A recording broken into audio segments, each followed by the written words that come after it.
Nunca se lo contó a nadie, ni a su mejor amigo, ni a su terapeuta, ni las pocas veces que intentó abrirse con alguien en la iglesia. Pero ese día algo dentro de él explotó y sintió la necesidad de escribir, no para conseguir me gusta, ni para escandalizar a la gente, sino porque era como si el dolor que había estado tragando durante años finalmente se hubiera cansado de ser tragado. No se identificará aquí y tal vez ni siquiera lo necesite, porque lo que vivió fue tan absurdo que ni siquiera cree haberlo vivido. Pero sucedió. Cada detalle. Y hay días en los que todavía se siente atrapado allí, incluso años después. Atrapado en esa casa, en ese cuerpo. En esa identidad que le impusieron. Todo empezó cuando tenía apenas 15 años.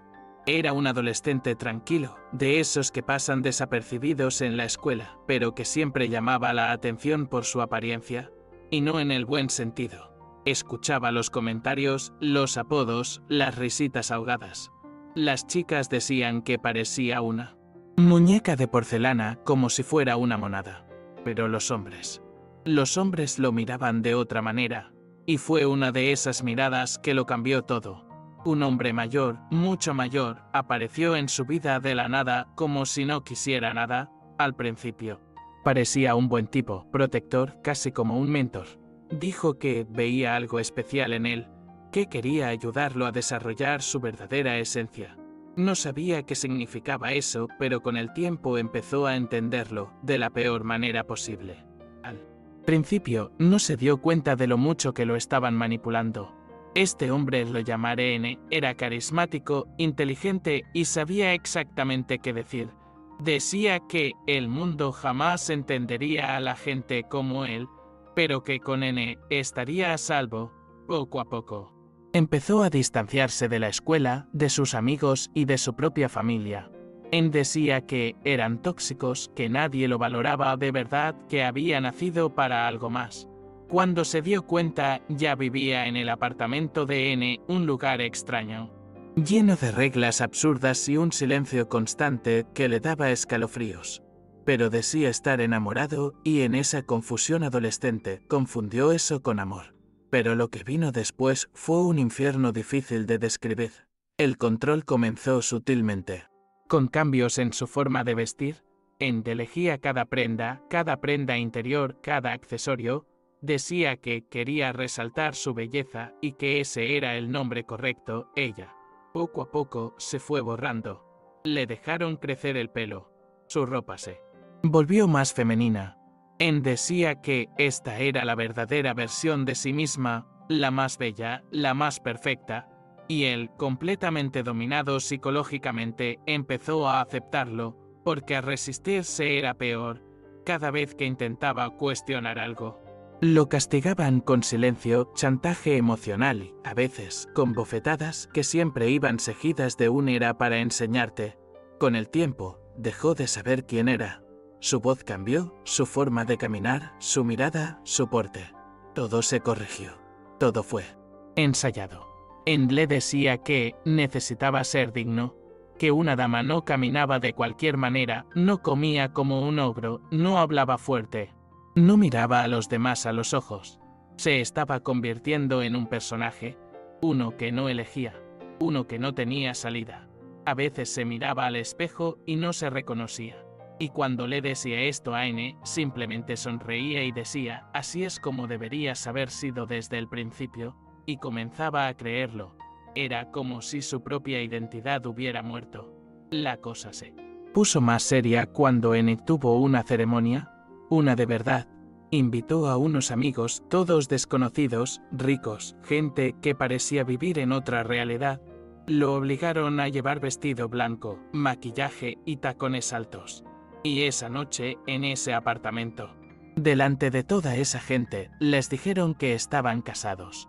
Recuerda temblar por dentro, pero sonreír por fuera, porque ya había aprendido que mostrar incomodidad era peligroso. Tuvo que besar a N, tuvo que aceptar los aplausos. Después, cuando todos se fueron, fue la primera vez que se sintió violado. Pero no pudo decirlo en voz alta, ni siquiera a sí mismo, porque N dijo que era amor, que debía estar agradecido. Los años siguientes fueron como vivir en una habitación sin ventanas. Perdió por completo la noción del tiempo. Ya no tenía nombre ni documentos propios. Nunca salía solo de casa. Le presentaban como la esposa de N. Cuando conocía a otras personas tenía que sonreír, actuar como si esta fuera la vida de sus sueños. Por dentro se estaba pudriendo. Lo único que lo mantenía, aunque fuera remotamente consciente, era escribir en un cuaderno escondido donde intentaba recordar cómo era antes, cómo era cuando jugaba al fútbol con sus amigos, cuando iba a la panadería con su madre, cuando soñaba con ser profesor. Pero incluso esos recuerdos comenzaron a desvanecerse. Anne empezó a volverse más paranoica con el tiempo. Él decía que ella tenía que ser perfecta en todo momento, que no podía decepcionar. Incluso empezó a controlar el tono de voz al decir buenos días. Se despertaba en mitad de la noche para comprobar si él dormía de forma femenina. Una vez se puso furiosa porque él se despertó con la voz ronca. En otra ocasión, le tiró un plato a la pared porque se sentó con las piernas abiertas. El nivel de control era demencial, y nadie hacía nada, porque nadie lo sabía, y los que se lo sabían fingían no verlo. Era como vivir en una pesadilla donde todos fingen que todo está bien, menos tú. Su cuerpo estaba cambiando, debido a la presión y también a los procedimientos forzados. Anne dijo que ella necesitaba ser más delicada. La llevó al médico, le dio hormonas y, con el tiempo, empezó a no reconocer ni su propio reflejo. Sentía náuseas al mirarse. A veces vomitaba sin querer después de ducharse al mirarse desnudo en el espejo. Sentía asco de sí mismo. Odiaba su propia voz, sus gestos, todo lo que ahora formaba parte de una identidad impuesta. Ya no sabía si era hombre, mujer o algo en absoluto. Solo sabía que era un prisionero sin barrotes, pero con una celda dentro de su propia piel. Poco a poco empezó a intentar escapar. No físicamente, porque parecía imposible, sino mentalmente. Pasaba horas mirando al techo, imaginando un lugar donde pudiera existir sin miedo. Empezó a rezar, no por religión, sino por desesperación. Hablaba con Dios como si hablara con un extraño que pudiera escucharlo. Solo pedía una cosa, una señal, un indicio de que aún había alguna posibilidad de ser libre. No podía soportarlo más. Empezaba a pensar en suicidarse. Pero incluso eso parecía algo que Anne le arrebataría, porque ni siquiera morir parecía una decisión que aún le correspondía. Todo cambió en un día completamente normal. Se despertó como siempre y siguió la misma rutina sofocante. Pero al mediodía, Anne recibió una llamada y se fue a toda prisa. Dijo que volvería en una hora. Era raro que saliera solo, y ese día algo en su interior se encendió. Corrió a su habitación, cogió el cuaderno que tenía escondido, arrancó unas hojas, lo metió en un sobre y bajó corriendo a por el conserje. Se lo entregó y le rogó que lo enviara a una dirección que había memorizado, su abuela, a quien no había visto en años. Dijo que era urgente, que era cuestión de vida o muerte. Al conserje le pareció extraño, pero aceptó. Cuando Anne regresó, se dio cuenta de que algo había cambiado. Empezó a gritar, a acusar, a empujar. Fue uno de los peores ataques que había sufrido. Pero ese día no lloró. Algo en su interior había cambiado. Sabía que ahora alguien de fuera tenía una pista. Que tal vez, solo tal vez, alguien podría hacer algo. Lo golpearon en silencio. Pero sus ojos brillaron de esperanza. Y fue entonces cuando empezaron a pasar cosas. 3 días después, la policía llamó a la puerta. Anne intentó inventar una historia, pero las pruebas del sobre eran demasiadas. Cartas, fotos, marcas. Todo estaba allí. Y finalmente, después de 3 años, abandonó ese apartamento. Los días siguientes fueron confusos. Lo llevaron a un refugio temporal, pero no podía dormir. Temía que Anne apareciera allí, que todo fuera un error, que la libertad fuera solo una ilusión. Cuando intentaban hablar con él, simplemente negaba con la cabeza. Ya no sabía hablar como él mismo. Su voz seguía siendo débil, baja, como estaba hecha. En su primer baño permaneció bajo el agua caliente durante casi una hora, frotándose hasta que su piel se enrojeció. Sentía como si todo su cuerpo estuviera sucio, como si todo eso todavía estuviera allí impregnado. Durante meses no pudo mirarse al espejo. Lo evitaba. Tenía miedo de ver a alguien que ya no fuera él. El proceso de empezar de nuevo fue lento. Mucho más difícil de lo que imaginaban. El equipo que lo acogió pensó que necesitaba un nuevo nombre, un nuevo comienzo. Pero él no quería otro nombre, quería recuperar el suyo, el que había olvidado. Tuvo que reaprenderlo todo, a caminar, a hablar, a reír. Incluso llorar era difícil. Cuando le salían las lágrimas, se las tragaba porque había aprendido que mostrar dolor era peligroso. Pero poco a poco empezó a soltarse. Un día lloró de verdad por primera vez. A pesar de ello, la huella de aquellos años no desapareció. A veces oía pasos por la noche y creía que era N llegando. Otras veces olía el perfume que llevaba N y se la revolvía el estómago. Tenía pesadillas frecuentes en las que se veía obligado a ponerse un vestido y sonreír a quienes se burlaban de él. Se despertaba gritando y sudando. Le diagnosticaron trastorno de estrés postraumático. Empezó terapia, pero el proceso era demasiado doloroso. Cada sesión era como meter el dedo en una herida abierta. A veces pensaba en rendirse, pero algo en su interior insistía en continuar. Quería, de alguna manera, volver a existir. Un día, durante una de estas sesiones, dijo que se sentía muerto, que la versión de sí mismo que existía antes de todo había muerto y que ahora solo quedaba un eco. El psicólogo escuchó en silencio y luego preguntó: ¿aún hablas con Dios? La pregunta lo tomó por sorpresa, porque la respuesta era sí. Seguía hablando, pero no con palabras bonitas ni con fe ciega. Era una conversación retorcida, llena de ira y confusión. A veces simplemente decía ¿por qué? Otras veces lloraba en silencio, pero aún así hablaba. Y se dio cuenta de que quizás eso era lo que le impedía rendirse a la oscuridad de una vez por todas. Pasó el tiempo. Logró reconstruir parte de su vida. Empezó a estudiar y a tomar cursos en línea. Evitaba salir demasiado, pero ya podía tomar el autobús y hacer algunas compras. Su rostro seguía llamando la atención, pero ahora caminaba cabizbajo, como pidiendo pasar desapercibido. Aprendió a decir no con firmeza. Empezó a disfrutar de la escritura. Creó textos cortos, relatos de ficción, y en ellos intentaba exorcizar un poco de lo que había vivido. Un día, escribió un cuento sobre un pájaro al que le habían cortado las alas, pero que seguía insistiendo en aletear en el suelo, y lloró mientras escribía, porque sentía que era él quien estaba allí. Fue por esa época cuando me enteré de la muerte de N. La noticia llegó en un mensaje anónimo. Tuvo un ataque de pánico. Vomitó y temblaba sin parar. Pero no era exactamente miedo. Era como si una parte oscura de él se hubiera apagado a la fuerza. Una parte que, por mucho que la odiara, seguía siendo parte de él. Pasó días en silencio, sin poder comer. Cuando por fin salió de la habitación, miró al cielo y simplemente dijo: «Se acabó», pero no obtuvo respuesta. Y eso fue lo más extraño, porque de repente todo quedó en silencio. Ninguna sensación de alivio, ninguna voz que dijera: «ganaste». Solo vacío. Fue este vacío lo que más le dolió, porque se dio cuenta de que lo que quedaba era él y el silencio, y eso lo obligó a lidiar con la pregunta que siempre había evitado: ¿quién soy ahora? No tenía una respuesta clara, y tal vez nunca la tendría.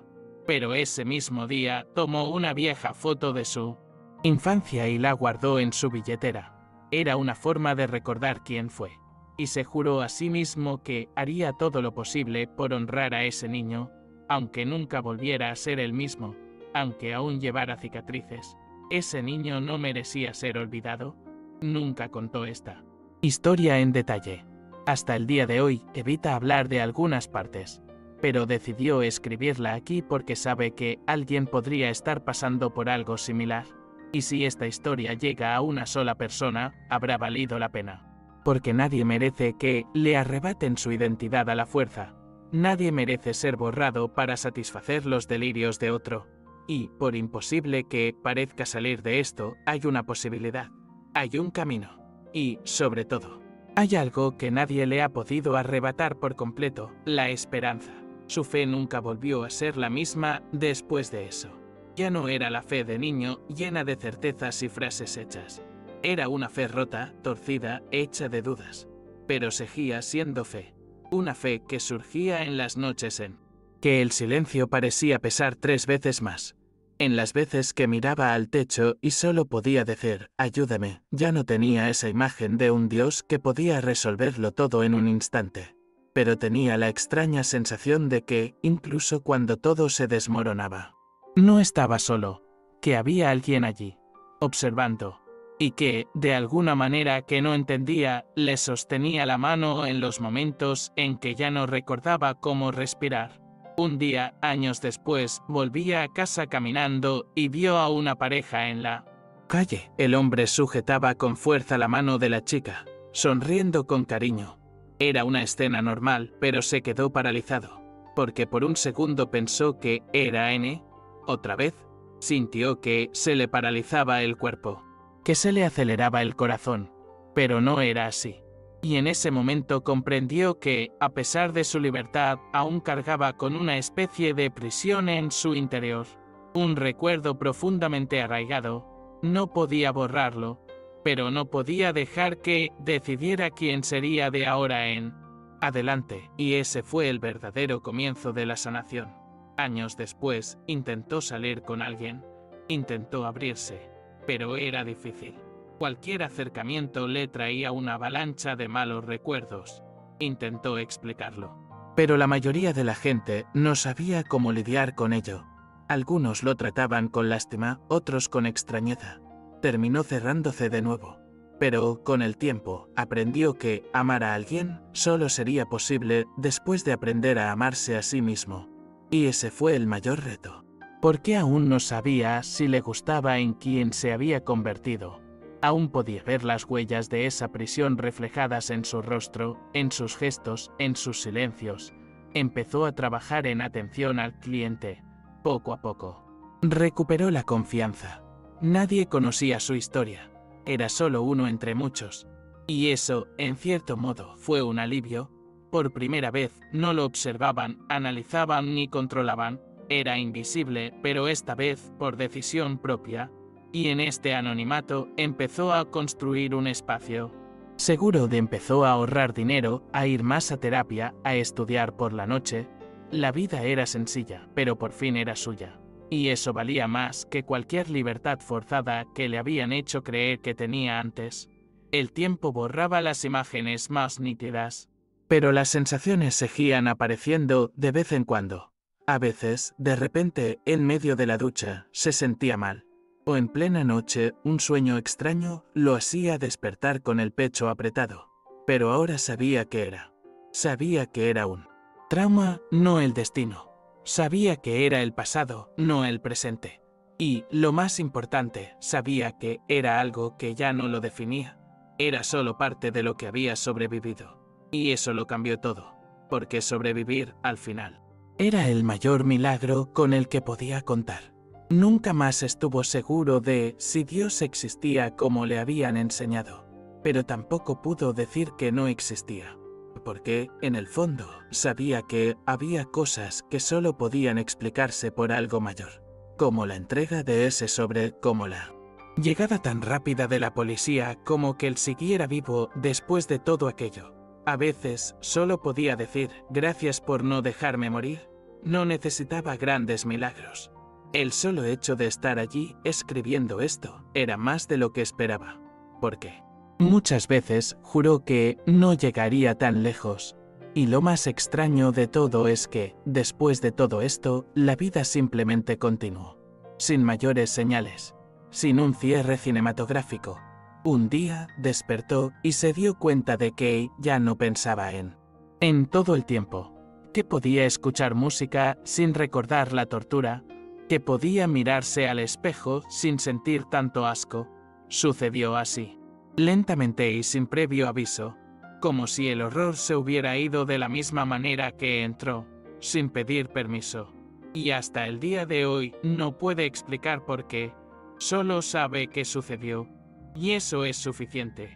Aún no sabe quién es del todo, aún se siente un poco roto, un poco incompleto. Pero también sabe que hay fuerza en continuar incluso sin todas las respuestas. Y eso es lo que quiere decirle a quien esté leyendo esto ahora mismo. No importa cuán profundo sea el hoyo, cuánto sientas que te han borrado, usado, destruido, sigues aquí. Y mientras estés aquí, aún hay tiempo, aún hay espacio para que te reconstruyas, aún hay una oportunidad de volver a ser tú mismo, o alguien incluso mejor. Porque si él pudo hacerlo, tú también puedes.